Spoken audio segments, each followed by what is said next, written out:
ஓம் அமிர்தேஸ்வரியே நமக நம சிவாயா.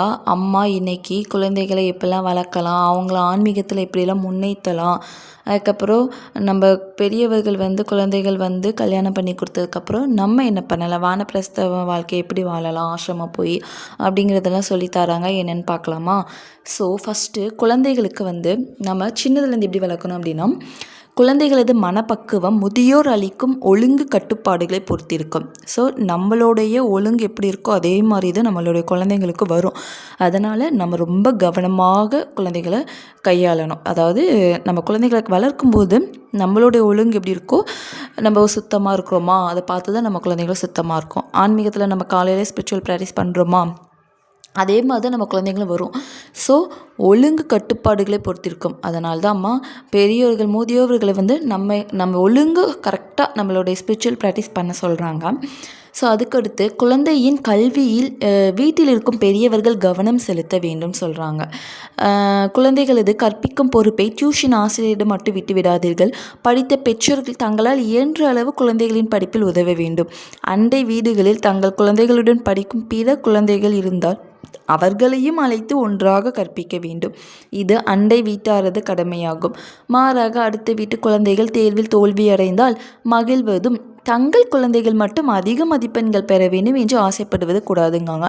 ஸோ நம்ம குழந்தை மட்டும் தான் நல்லா படிக்கணும், பிற குழந்தைகளுக்கு கம்மியாக சொல்லி கொடுத்துட்டு நம்ம குழந்தைகளுக்கு அதிகமாக நாலேஜ் கொடுக்கணும் அப்படிங்கிற மைண்ட் செட்லாம் இருக்கக்கூடாது. ஸோ எல்லா குழந்தைகளும் படிப்பில் முன்னேறணும், ஆன்மீகத்தில் முன்னேறணும், அந்த மாதிரி ஒரு மைண்ட் செட்டில் இருக்கணும்னு சொல்கிறாங்க. அதே மாதிரி தான் எல்லாத்துக்குமே அக்கம் பக்கத்தில் இருக்கிறவங்க படிப்பறிவு இல்லாமல் இருக்கலாம், ஸோ தெரியாமல் இருக்கலாம். அந்த குழந்தைங்களையும் கூட்டி வச்சு நம்ம குழந்தைகளை பாவிச்சு அவங்களுக்கும் தெரியாததை சொல்லி கொடுக்கும்போது ஒரு சேர்ந்து எல்லா குழந்தைங்களும் படிக்கும்ல. ஸோ அது குழந்தைங்களுக்கு ரொம்ப ஒரு இன்ட்ரெஸ்ட்டாக படிக்கிறதுக்கு ஒரு உந்துதலாக இருக்கும்னு சொல்கிறாங்க. அதுக்கப்புறம் குழந்தைகள் மூத்தவர்களை மதிக்க வேண்டும். வயதில் பெரியவர்கள் அவர்கள் முன் வந்தால் எழுந்து நிற்க வேண்டும் சொல்கிறாங்க. ஆனால் இன்றைக்கி பெரியவங்க தான் கீழே உட்காரணும், சின்ன பிள்ளைங்க தான் எல்லாம் அவங்களுக்கு மேலே ஏறி உட்காந்துக்கிறாங்க. வராங்க அப்படின்னா மரியாதை கொடுக்கறது இல்லை, பணிவு கிடையாது, சேரில் உட்காந்துக்கிறது, ஹாயாக கால் மேல் கால் போட்டு, பெரியவங்களுக்கு ஒரு மதிப்பு மரியாதையே கிடையாது. ஸோ அப்படிலாம் இருக்கவே கூடாது. நம்ம சின்னதுலேருந்தே நம்ம வளர்க்குற விதம். ஸோ வளர்ந்தாலும் பரவாயில்ல, அதை நம்ம மாற்றிக்கணும். பெரிய ஆளாக வளர்ந்தாலும் நம்ம அதை மாற்றிக்கணும்னு சொல்கிறாங்க. அதுதான் அதாவது பெரியவங்க இப்போ ஆசிரமம் போனோன்னா நான் கொஞ்சம் நிறைய குழந்தைங்கள பார்த்துருக்கேன். நிறைய சுவாமிஜிக்கிட்ட ஆசீர்வாதம் பண்ணுவாங்க. ஆச்சரியமாக இருக்கும். என்னடா இது இப்படிலாம் யாரை பார்த்தாலும் காலை விழுந்துடுறாங்க. ஸோ அதெல்லாம் நம்மளுக்கே பிரமிப்பாக இருக்கும். நம்மளும் அவங்கள மாதிரி கற்றுக்கணும். நம்ம இது வரைக்கும் கற்றுக்கலை அப்படின்னா ஸோ நம்மளும் அவங்கள பார்த்து கற்றுக்கணுன்னு ஒரு ஆசை வருது. அதாம்மா சொல்கிறாங்க. நம்மளுடைய பெரியவங்கள் யாராச்சும் நமக்கு முன்னாடி வந்தாங்க அப்படின்னா அவங்கள பாதங்களை தொட்டு வணங்கணும். அவங்க அமர்ந்த பின் அவங்க உட்கார்ந்துருக்க பிறகு தான் நம்மளே உட்கார சொல்கிறாங்க. மூத்தவர்களை பார்த்து ஏளனம் செய்யக்கூடாது. வயசானவங்க பேச தெரியாமல் பேசலாம், இல்லை அவங்களால முடியாமல் ஏதோ வேலை செய்யலாம். அவங்கள பார்த்து நகைச்சுவையாக கூட எதுவுமே பண்ணக்கூடாது, ஏளனமாக சிரிக்கக்கூடாது, பேசக்கூடாதுன்னு சொல்கிறாங்க. அதாவது சத்தமாக எதிர்த்து பேசாமல் இருப்பதும், அழைத்தால் பணியுடன் வருவது, அவர்கள் கூறுவதை தட்டாமல் கேட்பது, இவையெல்லாம் குடும்ப நலனுக்கு மிக அவசியமானவையாகும்.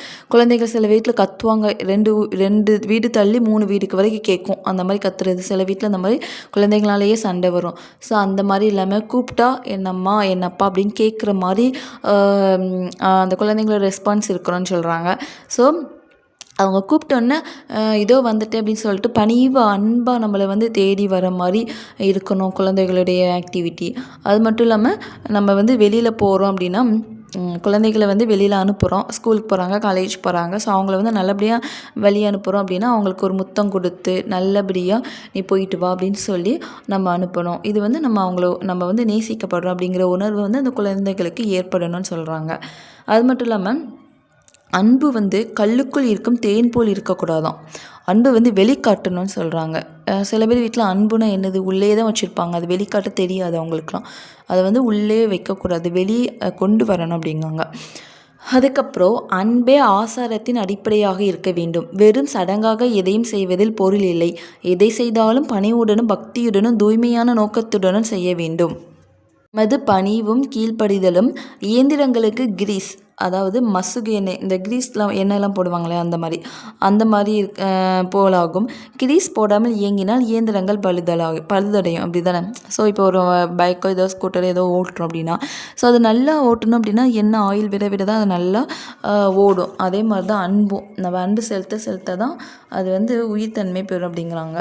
நெக்ஸ்ட்டு, குழந்தைகளுக்கு சிறு வயதிலேயே பெற்றோர் தாய்மொழியை கற்பிக்க வேண்டும்.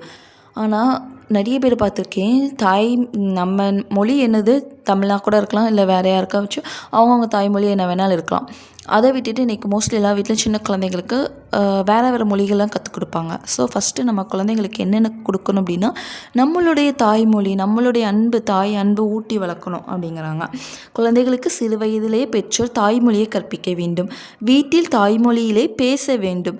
நமது பண்பாட்டையும் அதன் மதிப்பையும் உணரத்தக்க வகையில் குழந்தைகளை வளர்க்க வேண்டும். குழந்தைகளுக்கு நமது பண்பாட்டிற்கு பொருத்தமான பெயர்களை சூட்டணும்னு சொல்கிறாங்க. சில குழந்தைகளுக்கெல்லாம் என்ன பேர் வச்சுருக்காங்க, அது நம்மளுடைய ப்ரொனன்சியேஷன் அதை வாயில் கூட நுழையாது, அந்த மாதிரி கூட இருக்கும். ஸோ அப்படி இல்லாமல் நம்ம தமிழ் பேரா, ஓகே, தமிழ் பேரில் என்ன அழகான பெயர்கள்லாம் இருக்கும் இல்லையா, ஸோ அந்த மாதிரி பெயர்கள் சூட்டி மகிழணும். நம்மளுடைய தாய்மொழி எதுவோ அந்த மொழியில் நம்ம குழந்தைங்களுக்கு பெயர் வைக்கணும்னு சொல்கிறாங்க. அதே மாதிரி குழந்தைகளுக்கு ஆன்மீக விஷயங்களையும் கற்பித்து அவர்களிடம் நல்ல பண்பாட்டை உருவாக்க வேண்டும். முன்காலத்தில் அனைவரும் சிறு வயதிலேயே வடமொழியை கற்றார்கள். அதனால் அவர்களிடம் ஆன்மீக பண்புகள் விரைவாக வேரூன்றின. அன்று ஆன்மீக நூல்களை படிக்காதவர்களுக்கு கூட ஆன்மீக தத்துவங்களை புரிந்து கொண்டு வாழ முடிந்தது. இன்றைக்கி ஆன்மீக தத்துவங்கன்னா என்ன, ஆன்மீக கல்வியே கிடையாது. ஃபுல்லாக ஏட்டுக்கல்வி வச்சுட்டு என்ன பண்ண முடியும், ஒன்றும் பண்ண முடியாது.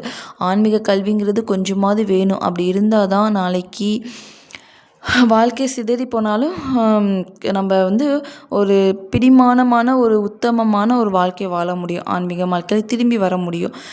நம்ம ஸ்டார்டிங்கே பேஸே நம்ம வந்து ஒரு வீக்கான ஒரு உலக வாழ்க்கையை வாழ்ந்துட்டு ஆன்மீகத்துக்கு வர்றது ரொம்ப கஷ்டம்தான். பட் வரணும், ட்ரை பண்ணணும், முயற்சிக்கணும். அது நம்ம சின்ன குழந்தைங்களுக்கே இருந்து கற்பிக்கணுன்ட்டு அம்மா ரொம்ப ஸ்ட்ராங்காக சொல்லிகிட்டு இருக்காங்க.